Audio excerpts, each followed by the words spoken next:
अगर भगवान तुमसे इंतजार करवा रहे हैं तो तैयार रहना।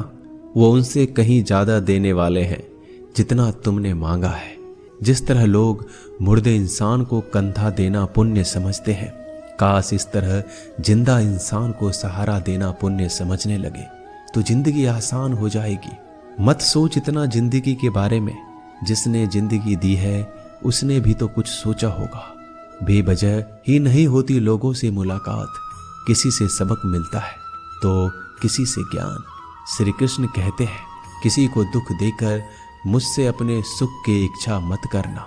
अगर तुम किसी को एक पल का भी सुख देते हो तो अपने दुख की चिंता कभी मत करना। जब दर्द और कर्बी बोली दोनों सहन होने लगे तो समझ लेना जीना आ गया है। कौन क्या कर रहा है, कैसे कर रहा है, क्यों कर रहा है, इन सब से आप जितना दूर रहेंगे उतना ही खुश रहेंगे। हंसते रहो तो दुनिया साथ है, वरना आंसुओं को तो आंखों में भी जगह नहीं मिलती। जीवन में जो होता है वह किसी वजह से होता है। या तो वह आपको कुछ बनाकर जाता है या फिर कुछ सिखाकर। कटना, पिसना और अंतिम समय तक निचोड़े जाना गन्ने से बेहतर कौन जानता है कि मीठा होने का नुकसान कितना होता है। जब कोई दिल दुखाए तो सबसे बेहतर है कि हम चुप हो जाएं, क्योंकि जिन्हें हम जवाब नहीं देते उन्हें फिर वक्त जवाब देता है। अंधे बहरे गूंगे बनकर अपने लक्ष्य पर ध्यान देते रहो। यहाँ इतने खाली लोग हैं कि ना खुद कुछ करेंगे और ना करने वालों को कुछ करने देंगे और उनका मनोबल भी तोड़ देंगे। लोग जरा सी बात पर आपको छोड़ देते हैं और भगवान जरा सी प्रार्थना से आपको थाम लेते हैं। कर्मों से डरिए, ईश्वर से नहीं। ईश्वर तो माफ कर देता है मगर कर्म नहीं।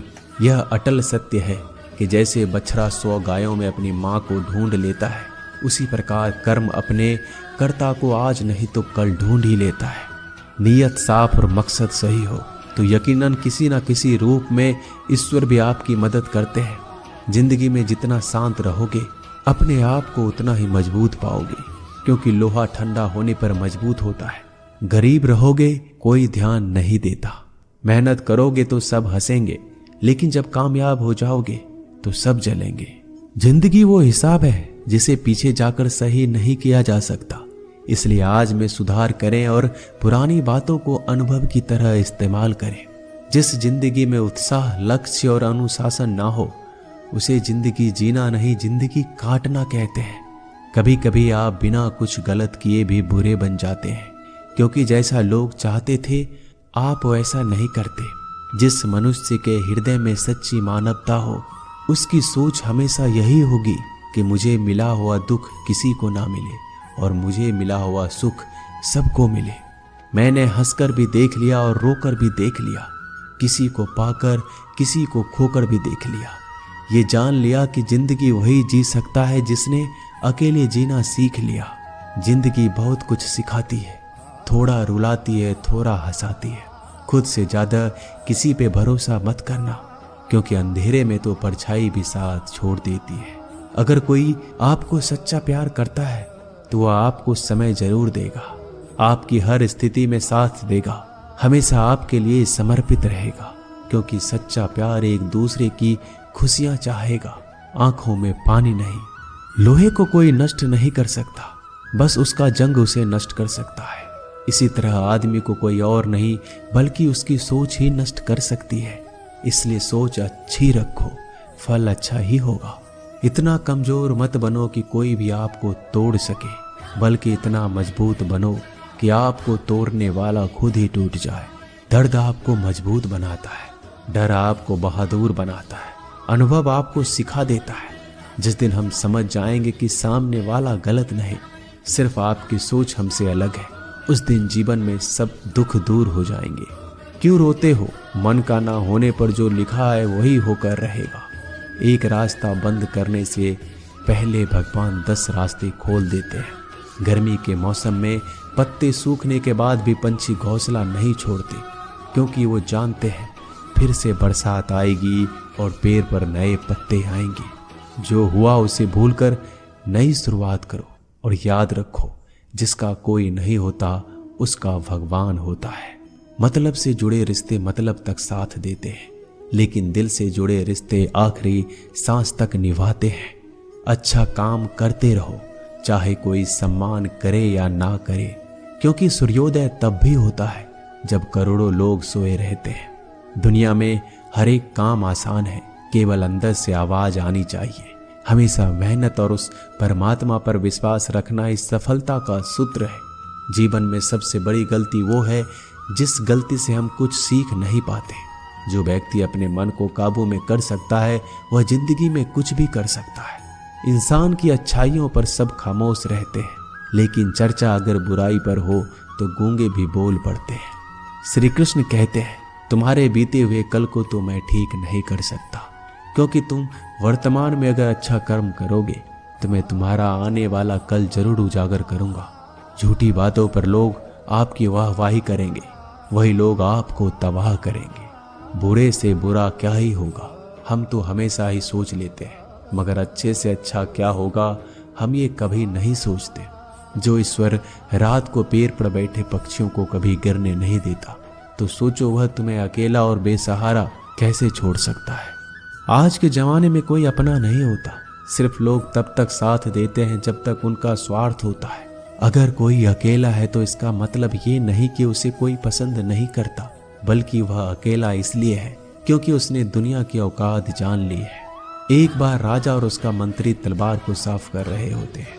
तलवार को साफ करते समय अचानक राजा के पैर पर तलवार गिर जाती है और राजा की पैर की उंगलियां कट जाती है। उस राजा को उंगली कटने के कारण बहुत ही तकलीफ हो रही थी, बहुत ही दर्द हो रहा था।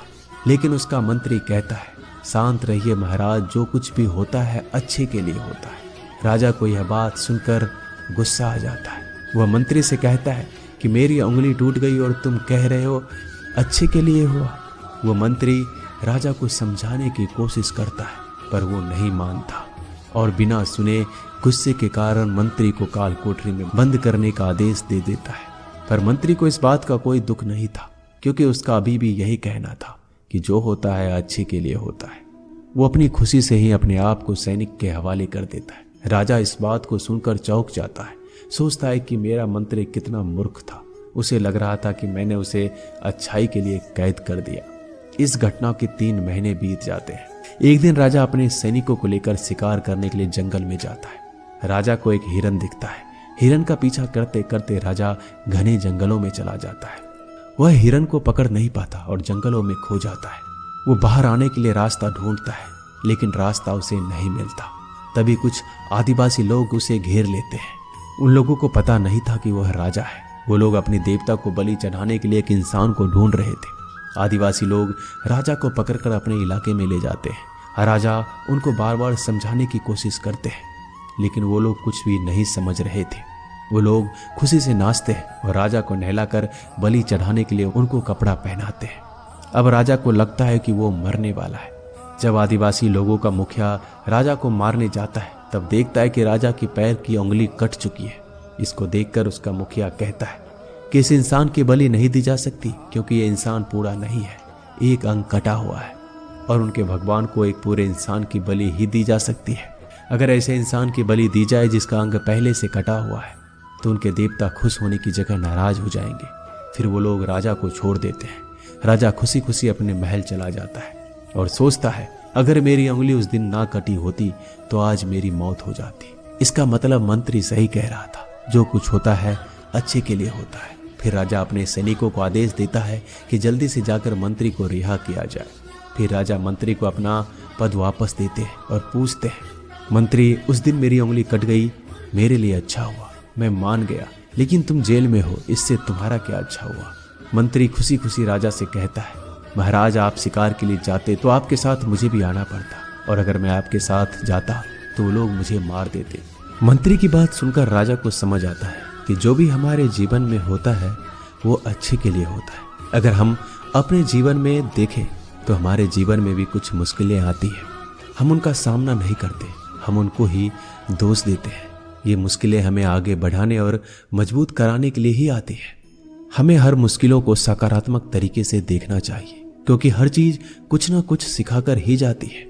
हर व्यक्ति के जीवन में सुख और दुख का आना जाना बना रहता है। दोस्तों, आशा करते हैं कि ये वीडियो आपको पसंद आई होगी। मिलते हैं जल्दी नए ज्ञानवर्धक वीडियो के साथ। धन्यवाद।